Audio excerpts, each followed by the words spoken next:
In this video, we will show you how to replace your front wheel bearing assembly on this Honda Accord. This will be located behind your front wheel. Let's get into it.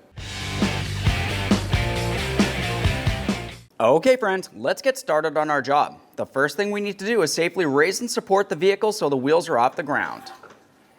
Now once you have your wheel up off the ground, we're going to continue on to removing the wheel. To do that, you'll find that you have 4 19mm lug nuts and remove the hubcap at the same time.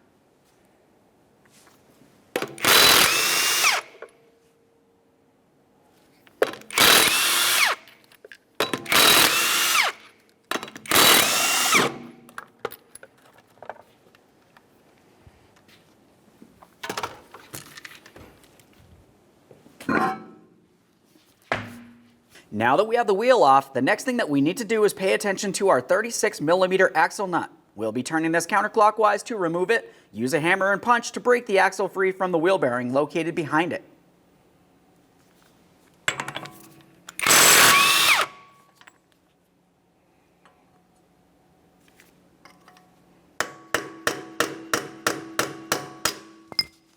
Now that we have movement from that area, we can continue on. When taking apart the bearing, you're also going to be taking apart the brakes. It's a good idea to thoroughly take them apart, clean, and inspect as you continue. Now the next thing we need to do is push back our caliper piston. To do that, we'll be starting up at the bleeder screw. Remove the protective cover. Use a 10mm to break this free. Once you see a steady trickle of fluid coming out, we'll continue on by pressing this back. Make sure you have a collection receptacle handy so you can recycle that fluid properly.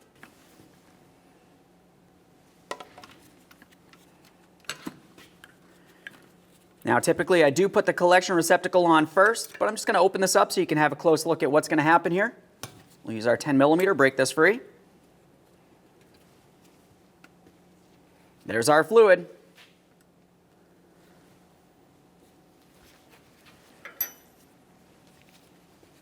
We'll continue on with a small pry bar directly inside of the slot on the caliper, pressing up against that rotor.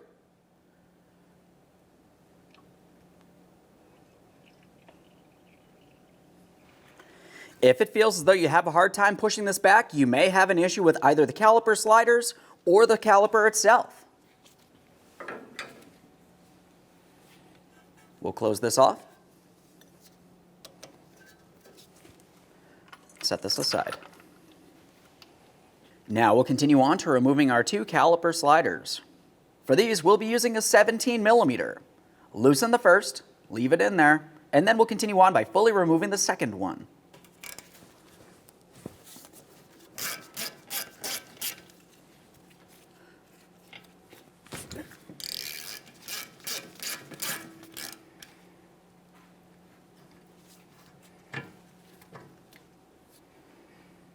It's important to make sure that you fully inspect these caliper slider pins. If it looks like it's rotted and damaged, you need to go ahead and replace them. Let's get this out of here.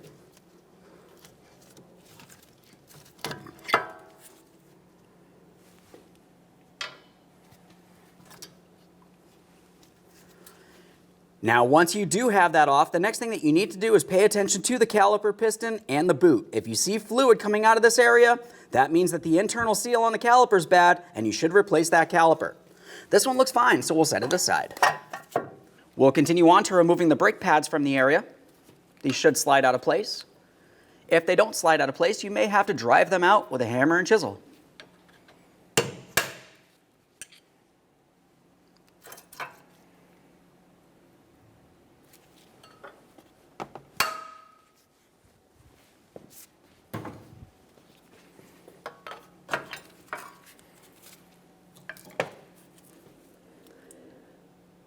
A quick inspection and we'll set them aside.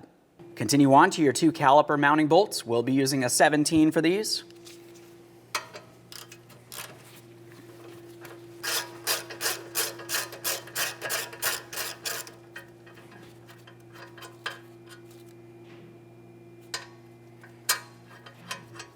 Quick inspection, start that one back in.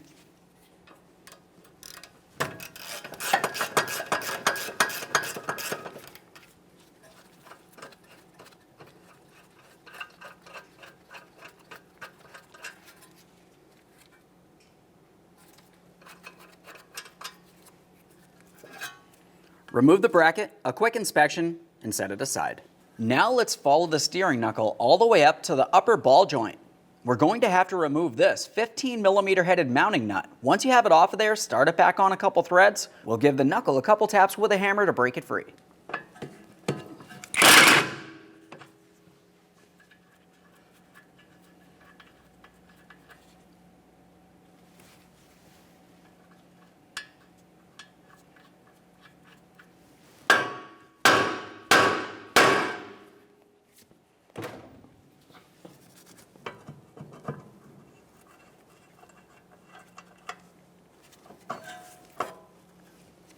At this point, you can take hold of the steering knuckle, pull it away from the vehicle. At the same time as you do that, you want to be pulling the axle away from the backside of the wheel bearing.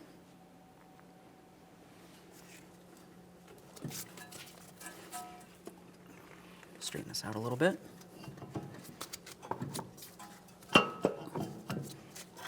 Now we don't need to go too much further than that. We can have a look along the backside and you're going to find the mounting bolts that hold the wheel bearing to the steering knuckle. To make it so we have a little bit more play in this area, we'll continue on to removing these two 10mm headed bolts that hold your brake flex hose to that steering knuckle.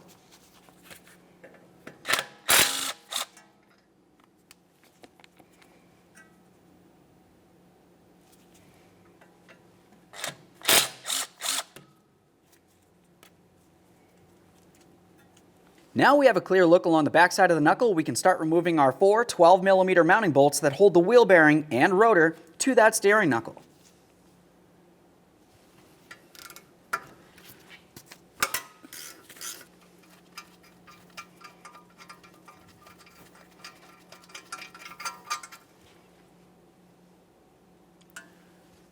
Just start that back in a couple threads and continue on.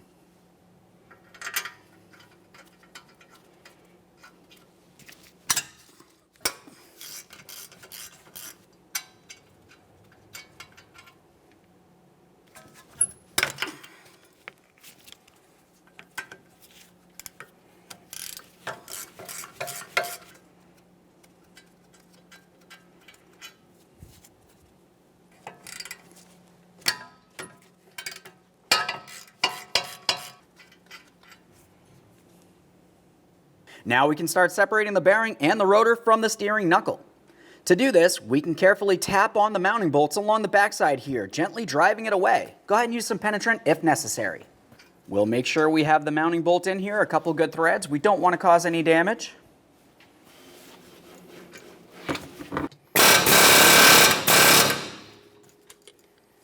Here we are. Got some movement now. Continue on to holding onto the rotor and the wheel bearing so it doesn't fall and potentially hurt you. Remove each of those mounting bolts. Now we can remove the rotor and the wheel bearing from the area and we'll bring it over to the bench. Over on the bench, we'll have a look along the outside of the wheel bearing. You're going to find that you have four 14mm headed bolts that hold the wheel bearing hub to that brake rotor. We'll remove all four of those bolts and separate the two parts here.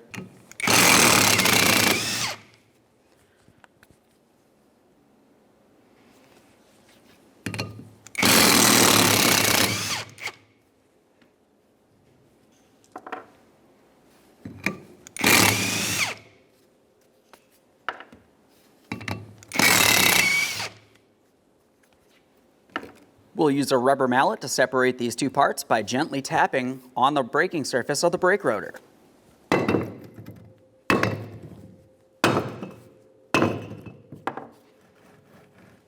Looking along the backside, we'll turn the brake rotor as needed so we can remove this.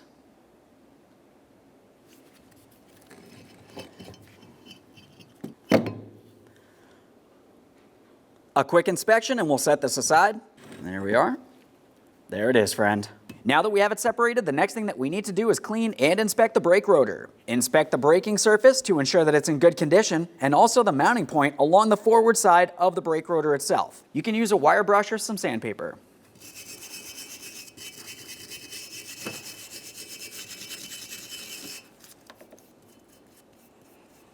All right, now it's time for installation. We'll be taking the wheel bearing and sliding it through the slot in the rotor from the front towards the rear. Now once you have that in place, we can lay this down on the bench and we'll continue on with our 14mm headed mounting bolts.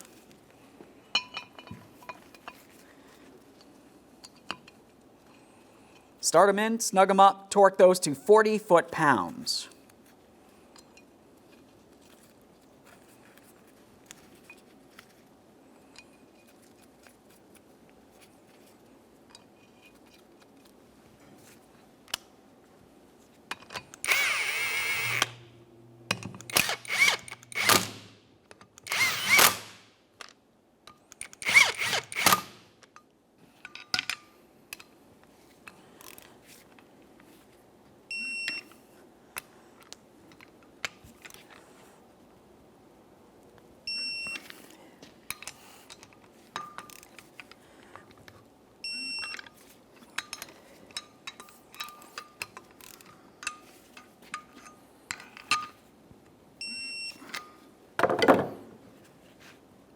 Let's get this back over to the vehicle. Let's pay attention to the steering knuckle port where the wheel bearing will sit and the splines of the axle itself. Go ahead and use a wire brush, clean them up, and give them a close inspection.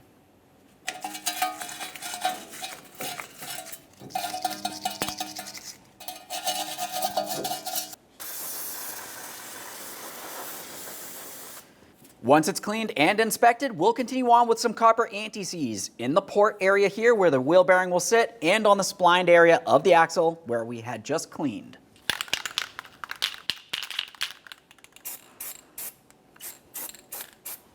Use a glove finger to carefully spread this around. Coat those splines as well. With that area prepared, we'll continue on with the installation. Now we can slide the wheel bearing into place. When doing so, you want to pay attention to the orientation. Looking at the steering knuckle here, you can tell that these two forward mounting bolt holes are separated further than the rear two mounting bolt holes. If you are looking at that wheel bearing, you can see exactly the way that it needs to fit onto the steering knuckle. We'll align those mounting bolt holes and start in the mounting bolts from the back side.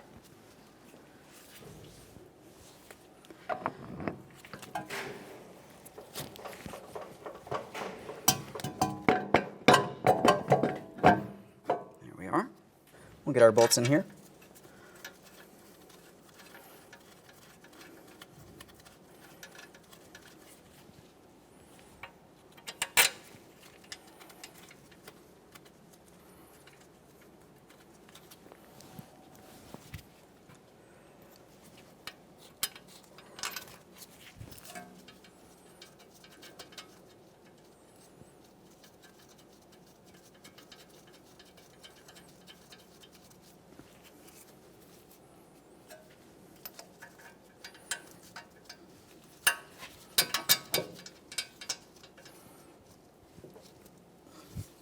Now that they're all started, we'll snug them up and then torque them to 33 foot-pounds.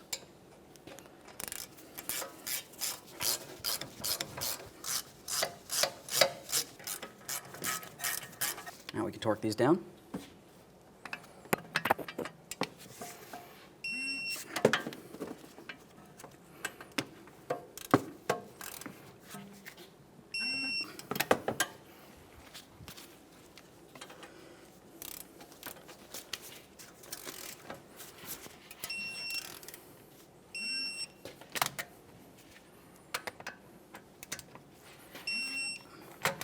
Now we can pay attention to our caliper bracket. We'll remove each of our two caliper bracket tins. To remove the caliper bracket tins, we'll use a small prying device. Carefully make your way in between here and gently separate this. A quick inspection and set that aside. Do the same to the opposite side here.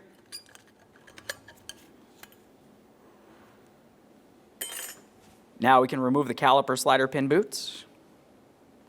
Go ahead and take hold of that. You should be able to pull it away from the caliper bracket.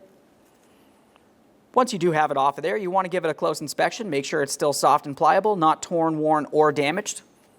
Now to clean these, you can use a rag, give it a small twist, slide it right on through the center of that boot.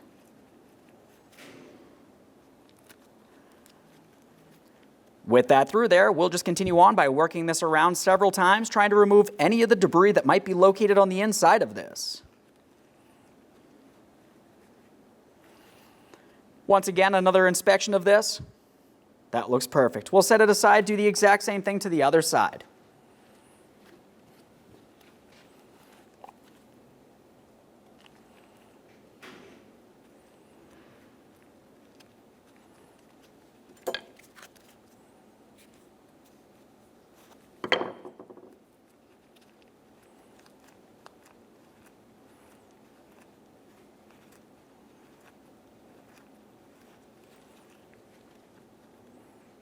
Once again, with the inspection here, we'll set it aside. Now we can continue on to cleaning up the bracket itself.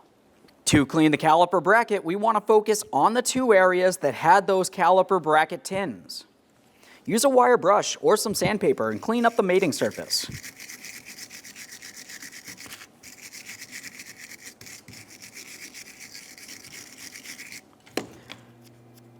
Confirm it's a smooth surface with no miscellaneous debris, and do the exact same thing on the other side of the bracket.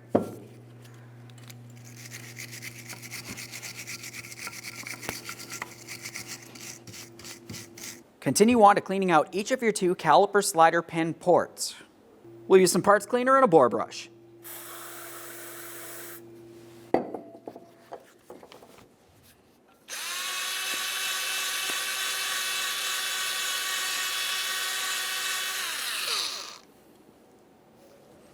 A quick rinse and an inspection, same for the other side.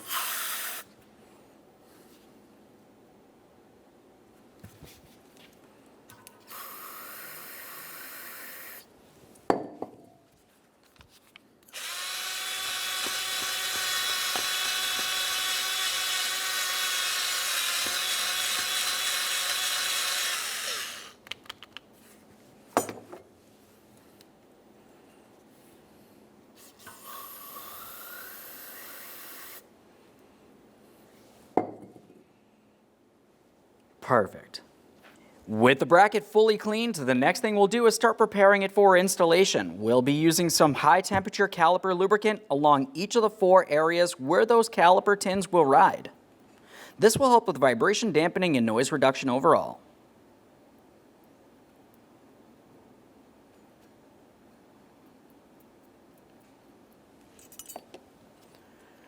Now for the tins, if you were to look along the backside, you will find that you have 2 locking tabs that go along the center of the bracket. You just want to slide those right along the center and then press this in.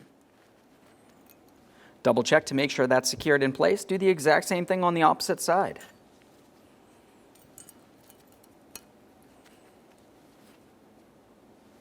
Continue on with your high temperature caliper lubricant. We're going to lubricate the inside of each of our 2 caliper slider ports.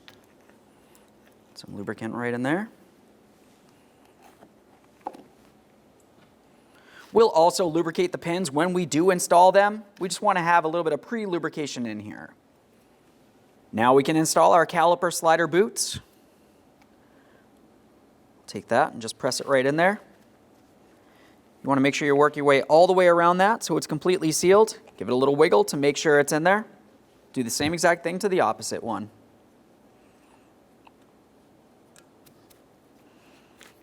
Once again, pressing it in, give it a wiggle to make sure it's secured all the way around. Let's get this over to the vehicle.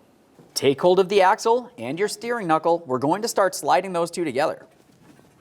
Now, when you do have it pressed in together, continue on to sliding the upper ball joint stud through the upper portion of the knuckle. You may find that you have to use a pry bar to pull down on the upper control arm and hold it there.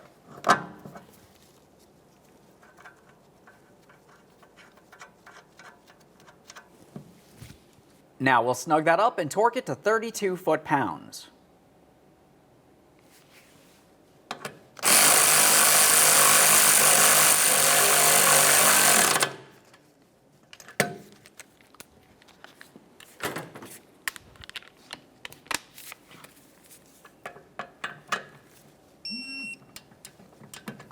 Resecure your flex hose.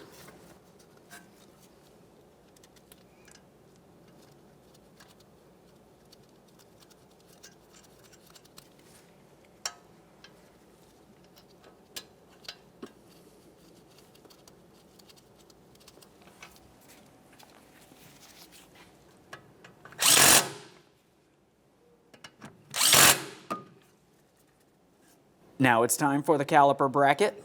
We'll slide this into position, start in each of our 2 mounting bolts.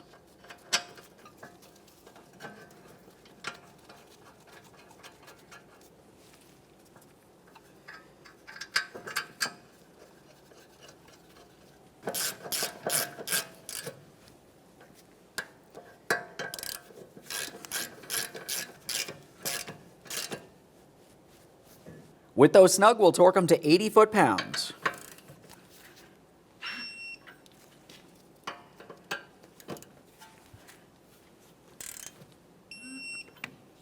Now it's time to install our brake pads. When installing the brake pads, make sure you have them in the proper positioning so that the inboard pad has your wear indicator and the wear indicator is facing up.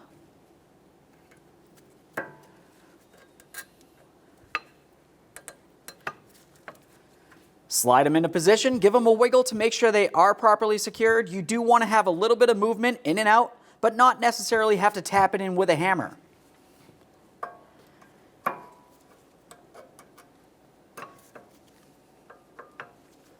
Nice. Now it's time to use some high temperature caliper lubricant directly along the portion of the piston that hits directly up against the pads and the backside of each of these two ears. By adding lubricant in these areas, it'll help with vibration dampening and noise reduction. Now we can take this and put it in position. Make sure that the flex hose is not twisted. There we are. Now it's time for our two caliper slider pins. You want to make sure that they are well lubricated. We'll slide those directly into position here. Start them in by hand.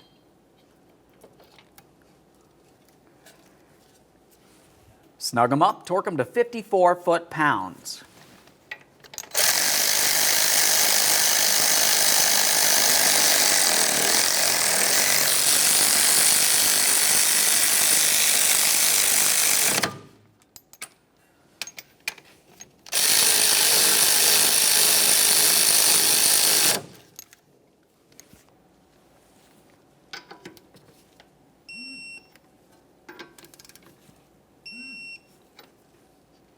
Install your axle nut. We'll do this by hand. You never want to use an impact tool on this because you do not want to cause any damage to your wheel bearing. Once you do have this bottomed out, we'll get this down closer to the ground so we can torque it to 180 foot-pounds. To torque this to 180 foot-pounds, you may find that this will want to rotate on you. Now, if that's the case, you can have a second person inside the vehicle holding down the brake pedal. That'll prevent this from turning. Otherwise, you could use a pry bar diagonally down towards the ground. We'll come across these studs, being careful not to cause any damage.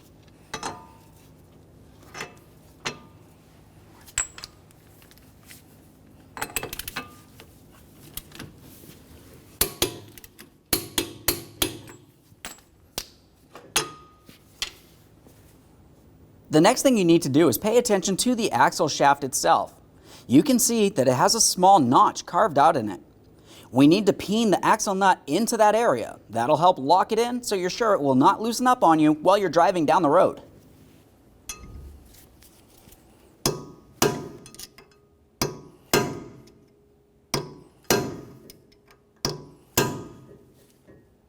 Continue on to making your way into the passenger compartment. Pump up the brake pedal till it's nice and firm, and then make your way back out here to your 10mm headed bleeder screw.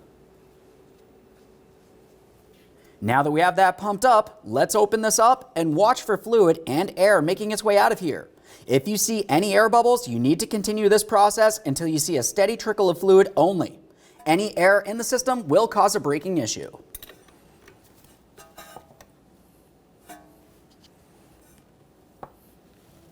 We're just watching along this area here. If you are touching brake fluid, make sure you're doing it with a gloved finger. That looks perfect. We'll close this off and clean our mess.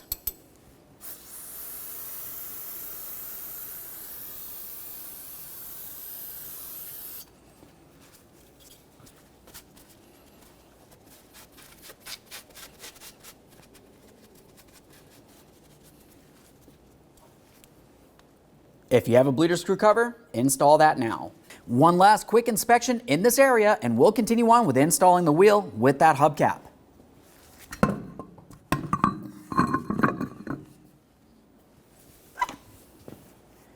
When installing your hubcap, you want to pay attention to the port for your valve stem.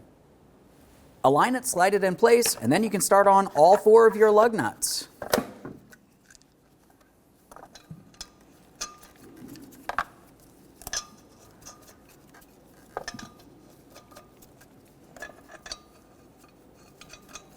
At this point, we'll bottom them out, get the wheels safely back down on the ground, and we can torque these to 80 foot-pounds.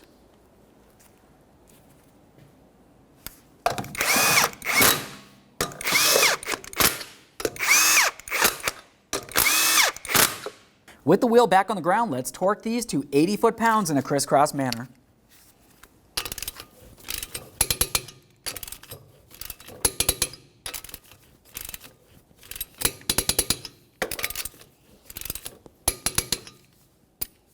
torqued. Okay friend, we've got our vehicle back together. At this point, you want to take it for a road test, listen for funny noises, and get yourself safely down to your local alignment shop. Thanks for watching. When only the best will do, demand TRQ. The only company that lets you view before you do. TRQ is committed to offering the highest quality aftermarket auto parts that are engineered for peace of mind. Thanks for using and viewing with TRQ.